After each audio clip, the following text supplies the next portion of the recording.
Artists, today you are going to paint your ice cream sculptures.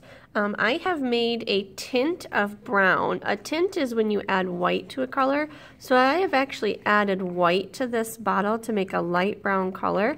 So if you would like to use that light brown, you may. Or you may come up with your own color mixing for your project. When you mix colors, you want to make sure that you are mixing colors in the wells of your palette. These are the wells of your palette because you don't want to mix anything in a paint that's going to make it permanent. So I have a brown color here that I'm going to use for my cone. And we're going to start with the cone because we want to be able to have this cone dry before the end of class. So if we start at the cone, it should be dry enough to put in the drying rack. So when we use our brush, we've got our water here, we've got a sponge here. This is going to help us clean our brush and keep our water clean in between each color change. So I'm going to start with my brown. And this is going to dry pretty quickly. And we are going to go right over top of our name. And you have to think about how you want your cone and your ice cream scoop to look. Even though I have some plaster here, I don't want that part to be my ice cream. So I can go ahead and paint right over top of that plaster to help me make it look like this is the cone. So I'm going to continue on and I'm going to finish painting the rest of this cone brown. One thing that I really want you to pay attention to when you're painting is to save paint, to not waste paint. You'll notice that I didn't fill that brown all the way up to the top. It was about 3/4 of the way full and I still have some left. So it is not necessary to fill your paint wells up more than about halfway, especially because you don't want to waste this. When we're done with class, we have to actually wash these out and we don't want to waste any paint. When you're done with a color, you don't necessarily want to go right in the water because you want to try to get off as much of that paint as possible on that wet sponge.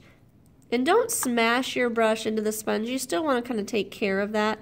Then I'm going to go in and rinse my brush. And the reason why I'm doing that, the reason why I'm using the sponge first is so that way that water can stay clean for everybody a little while longer. If I were to take that wet brown paint and put it right into the water, that water would turn brown pretty quickly. And my cone is actually almost dry.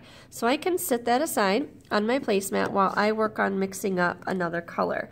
I kind of want a mint chocolate chip ice cream. So anytime you want to make a lighter color, so if I wanted to make this green, a lighter green for a mint chocolate chip, all I would need to do is add white to make it a tint. And like I said, you want to mix your colors in the wells here, and you don't need a lot. Anytime you want to lighten a color, I suggest that you start with the white. So I'm going to put a little bit of white in that well. And then I'm just going to add a tiny little bit of green at a time and see about how much I need to make a mint green color. So I'm going to start with that. That one came out pretty fast. I'm going to mix it up in my well.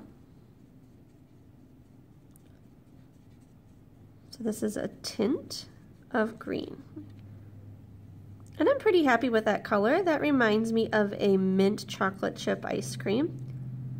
There's a lot in there, so I'm going to try to really hard to mix all of that green up together.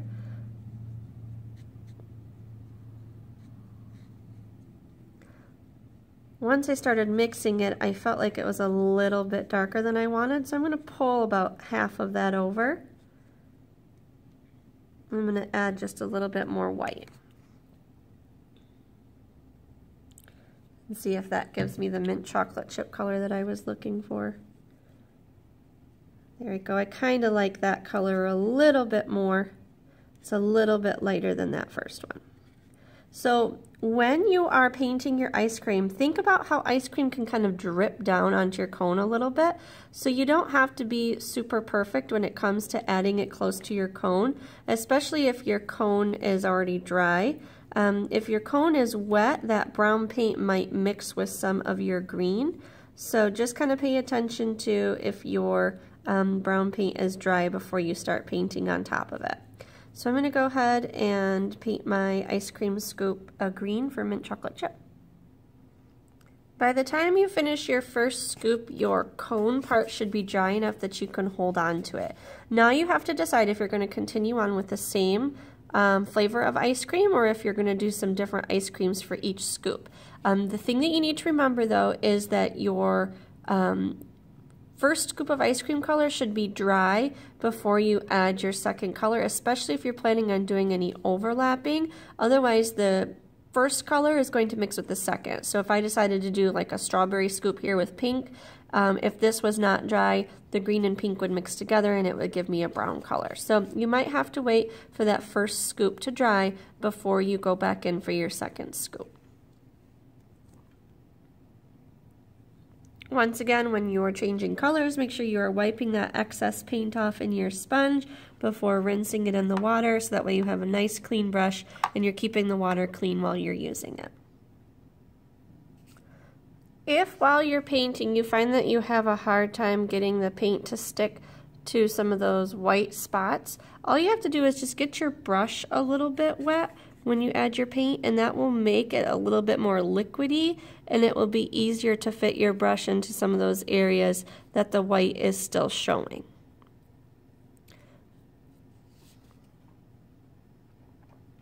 When you are finished with your cone, you're going to want to have your name somewhere on it, but you don't want to take away from your sculpture. So instead of using a Sharpie, you're going to use a pencil, and you can even just do initials or first name and class code, just enough so that you can see that it's your project.